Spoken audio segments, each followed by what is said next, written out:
Hello students, in the last video we discussed about terrace farming and contour plowing. In this video we are going to discuss about strip cropping method of soil conservation. Okay, so let's see what does strip cropping means. ठीक है बच्चों, तो सबसे पहले देखिए cropping को छोड़ तो मतलब आपको पता ही है ना, एग्रीकल्चर करना, क्रॉप लगाना. ठीक है, स्ट्रिप जैसे कि बच्चों है ना, आपने शर्ट भी पहनते होंगे, पैंट भी, जिसमें कि है ना स्ट्रिप हो, है ना, इस तरह से होते हैं ना, दो कलर हो, एक दूसरा हो और दूसरा कोई दूसरा कलर हो, है ना. तो इस तरह के लाइंस अगर आपके शर्ट में पैंट पे बने होते हैं ना, या कोई सिंपल यहाँ से है. लेकिन इसको देखते हैं एग्रीकल्चर में यहाँ पर इसका क्या मतलब हो सकता है और ये कैसे हेल्प करता है सॉइल कंजर्वेशन में. तो देखिए बच्चों, कंटूर फार्मिंग की हमने बात की थी.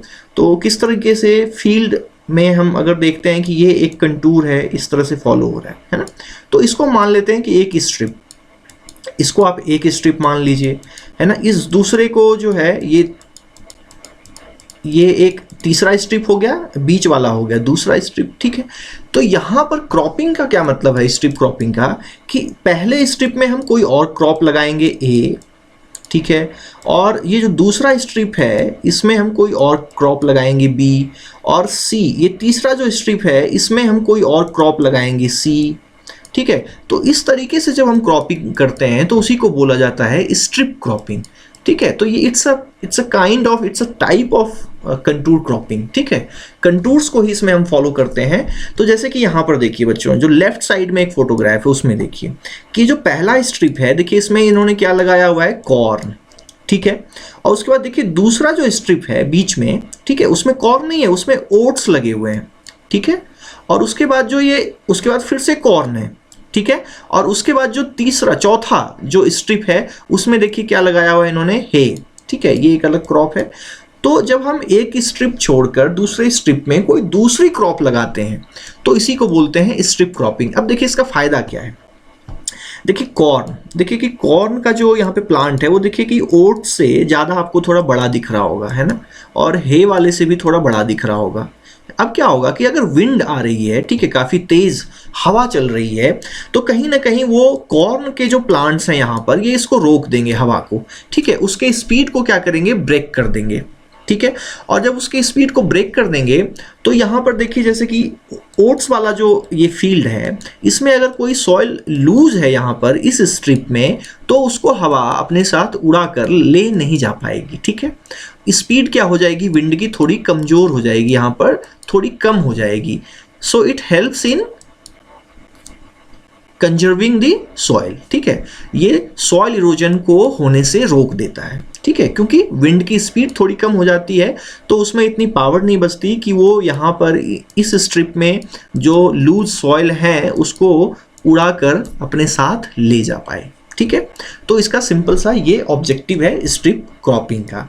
ठीक है, दूसरा एक और भी फायदा हो जाता है, ये इंटर क्रॉपिंग हो गया. ठीक है, एक क्रॉप के साथ दूसरा क्रॉप, तो ये कोई और न्यूट्रिएंट्स यूज कर लेता है, कॉर्न जो है वो कोई और न्यूट्रिएंट्स यूज कर रहा है सॉइल का. ठीक है, तो इससे क्या होता है कि न्यूट्रिएंट का यूटिलाइजेशन भी जो है वो थोड़ा अच्छे से बैलेंस तरीके से हो जाता है. ठीक है, तो ये भी एक फ़ायदा है इसका. देखते हैं यहाँ पर फिर से कुछ और फोटोग्राफ्स हैं. देखिए यहाँ पर, है ना, ये देखिए इसके प्लांट्स, ये प्लांट्स काफ़ी बड़े लग रहे होंगे आपको, और इसमें जो क्रॉप्स है जो भी लगा हो, ठीक है, ये पता नहीं चल रहा कि कौन सा क्रॉप है, और ये देखिए छोटे हैं, है ना. तो ये हवा क्या करेगी, हवा को ये जो क्रॉप्स हैं ये वाले इस स्ट्रिप में हवा को ब्रेक कर देगी, हवा के स्पीड को. ठीक है, ये देखिए इधर भी हैं, तो विंड की स्पीड को इधर वाले और इधर वाले जो स्ट्रिप में क्रॉप्स लगे हैं, ये थोड़े हाइट ज़्यादा है इनका, देखिए वो इसको क्या करेंगे, कम कर देंगे. ठीक है, और कम करने से क्या होगा कि जब हवा यहाँ पर आएगी, इस स्ट्रिप में आएगी, बीच वाले में जो ग्रीन सा दिख रहा है, ठीक है, इसमें क्या होगा कि हवा की स्पीड कम हो गई, तो यहाँ पर जो लूज सॉइल्स हैं उसको ज़्यादा वो उड़ाकर नहीं ले जा पाएगी, सॉइल को इरोजन नहीं कर पाएगी सॉइल का. ठीक है, सिंपल सा ये मतलब है. उसी तरीके से यहाँ पे देखिए एक मेज लगा हुआ है. ठीक है, बीच में ये सोयाबीन लगा हुआ है, फिर मेज लगा हुआ है. ठीक है, यहाँ पे फिर से ओट्स लगे हुए हैं. तो इस तरह की स्ट्रिप्स में जब हम क्रॉपिंग करते हैं तो उसको स्ट्रिप क्रॉपिंग कहा जाता है. ठीक है, उसका ऑब्जेक्टिव क्या है, सॉइल इरोजन को. देखिए यहाँ पे जैसे ये देखिए मेज है ना, और यहाँ बीच में अब कोई और क्रॉप है, क्या है पता नहीं चल पा रहा है. ठीक है, बट इसका ये जो मेज का क्रॉप है मेज के जो ये प्लांट्स हैं ये तो आइडेंटिफाई हो पा रहे हैं, ठीक है। So strip cropping is a type of contour farming where the farmers plant different crops in alternating strips of different levels, है ना, डिफरेंट लेवल्स, जैसे एक बड़ा होगा और एक छोटा होगा, है ना। तो बड़ा वाला क्या करेगा, विंड के स्पीड को कम कर देगा, और ये जो छोटे प्लांट्स हैं यहाँ पर, ठीक है, उनको हानि नहीं पहुँचेगी, ठीक है। और ये जो देखिए यहाँ पे बेयर सॉइल दिख रहे हैं, ठीक है, ये सॉइल का इरोजन नहीं हो पाएगा, ठीक है। This method equally prevent soil erosion and can improve soil fertility through crop rotation, ठीक है। इससे क्या होता है, क्रॉप रोटेशन हो जा रहा है तो सॉइल की क्वालिटी भी इम्प्रूव हो जाती है, क्योंकि एक क्रॉप कोई और न्यूट्रिएंट यूज करेगा, दूसरा क्रॉप दूसरा न्यूट्रिएंट यूज करेगा, ठीक है। तो इससे जो सॉइल की फर्टिलिटी भी जो है वो बनी रहती है।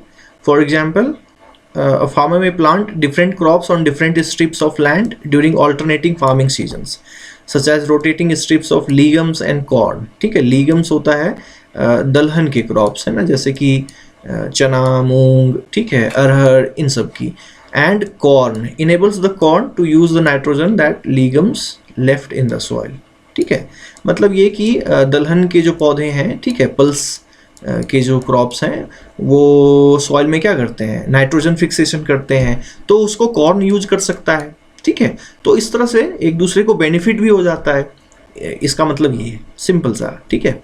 तो स्ट्रिप क्रॉपिंग का मतलब आई होप कि आपको समझ में आया होगा थोड़ा, और इस तरह से आप डायग्राम भी बना सकते हैं, ठीक है, इस तरीके से, ठीक है।